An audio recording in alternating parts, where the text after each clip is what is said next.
Well, it's fixed. I'm going to tell you how in a minute.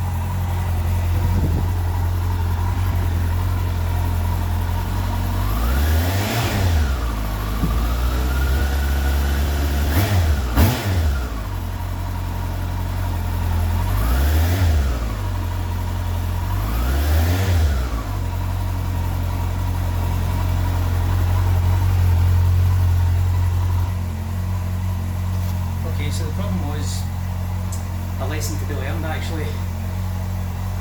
A lot of Chinese stuff is okay, but some of it is utter rubbish. So in the first video I said, so I'm going to put them all together, but the first video I said that the problem was unlikely to be spark plugs or anything like that. I started off by disconnecting the power commander because I learned some time ago that if you've faffed with anything original, that's usually the place to start when it comes to trying to figure out what's actually wrong. I've done me saying to turn this thing off. Okay, so sorry about the noise in the background there, it's wash machine. Yeah, so one of the first things that I looked at trying to sort on it was the power commander, because I thought anything unoriginal, that's the place to start. It wasn't that, as it turns out, it was nothing to do with that, but anyway, the next thing I was going to do was the plugs. So I pulled the plugs out, I've actually put them away now, but as soon as I took the old ones out I knew that wasn't, I didn't think it would be anyway because the mileage was so low on the bike, but as it turned out anyway the plugs were fine. They all came out looking exactly the way plugs would look after 7,000 miles. They were clean, they were dry, they were, you know, the electrodes were all good and everything. So then the next thing I thought about was, okay, maybe it's a coil then. Now that would have been a pain in the ass because you need to one at, well, you could buy 4 and hope it's that, but that would be silly. What you're more likely to do is buy one at a time and just try one, move it along, move it along, move it along. But every time you move it along, you need to take the tank up, take the gearbox off, you know. So anyway, I'm just lying in my bed last night and I remember something that happened when I bought the bike. I bought an alarm and immobiliser for it, just as a bit of extra security sort of thing. In fairness, it's never really parked anywhere that it's likely to go missing, but you just never know, and it's always chained up and stuff. But anyway, I thought an extra bit of security, so I decided to put an alarm and immobiliser on it. It's just a fairly cheap one. Now you can get them for £6 or £7 on eBay. I pushed the boat out and spent £22 on one. Wow. From a UK supplier, and it goes on about how we've got UK engineers to support you and all this stuff, right?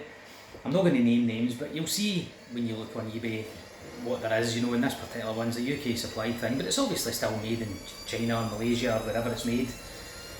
What do you expect for £22, I suppose? But anyway, I'd only had the bike a few days, 2-3 days or something, so I'd only ridden it a couple of times before I put this thing on. But when I rode it back, I drove it a bit of a distance when I bought the bike and went out and blasted about, you know how it is. Drove it a good few miles the first couple of times I was out on it, and it was absolutely fine. Then I fitted the alarm, and the immobiliser circuit was the ignition circuit. So when I was riding it, it was misfiring. It's at high revs. It was fine at low revs, but on full load I was getting this kind of very much what it was doing there, except at the other end of the rev scale it was only up of over 7, 8, 9,000 revs. It just wouldn't quite reach the red line happily, but only on full load, which I thought was weird, and I couldn't fit. I thought, because of bad fuel, is it this, you know, that way. I'd only had the bike, as I say, about a week at this point. Anyway, as I said, I've learned what some time ago that if you've done anything to it, undo it and see if that fixes the problem. So I disconnected the immobiliser circuit, bike ran like a sweetie. I thought, okay. I contacted the alarm company and told them what had happened, and they said, oh, it's maybe just interference through the alarm system or something's interfering with the ECU or something like that. Just choose another thing to immobilise and it'll be fine. So I did the fuel pump.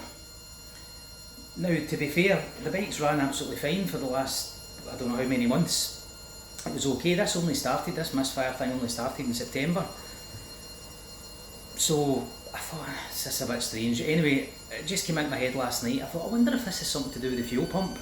I wonder if, and this is me just surmising, it must be the case though, but the fuel pump's immobilised, but if there's something wrong with the immobiliser circuit, as in, the immobiliser circuit's just a switch. It's like a light switch. When you put the alarm on, it opens the circuit, so it won't let the fuel pump run. Switch the alarm off, it closes the circuit. But inside there somewhere, there must be some kind of wee contacts or something. and this must have been what the problem was, because it was basically, it was, sorry I was just wondering what that was, it was basically running, just misfiring, just as if it was not quite getting enough spark or enough fuel or something. I always thought it was electrical, but it was kind of the fuel being caused by an electrical problem, if that makes any sense, because it was the fuel pump. I'm assuming what must have been happening is the fuel pump was cutting out enough, because at low speeds, obviously low revs, low throttle openings, the fuel pressure controller, the fuel pressure regulator will be mostly shut and the fuel pressure will be quite low. So maybe any sort of drop in that pressure, if the pump cuts off, is enough to give you that misfire sort of thing, whereas at higher pressure, higher revs, the fuel pressure regulator lets much more pressure out in the fuel rail, which means it would have to be off for longer for the fuel pressure to drop enough for you to notice it. Does that make sense? I don't know. I don't know. If you get a better explanation, I'd love to hear it, but that's the only thing I can think of. But bottom line, it's fixed. Like I say, I've just one of those epiphanies, as they call it, in my bed last night. I thought, I wonder if this is the fuel pump. So I've disconnected the fuel pump, well, disconnected that circuit of the immobiliser, and it's fine. Absolutely perfect.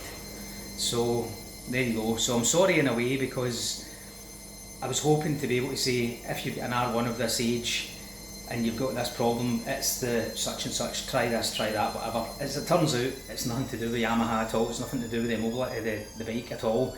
It's the cheap crap that you bolt to the bike, or in my case, the cheap crap I bolted to the bike has caused this problem.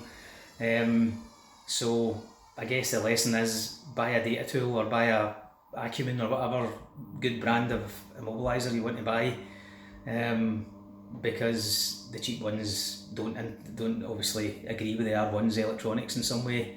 So anyway, there you go. But good news anyway, at least it's fixed. So there we go. Thank you.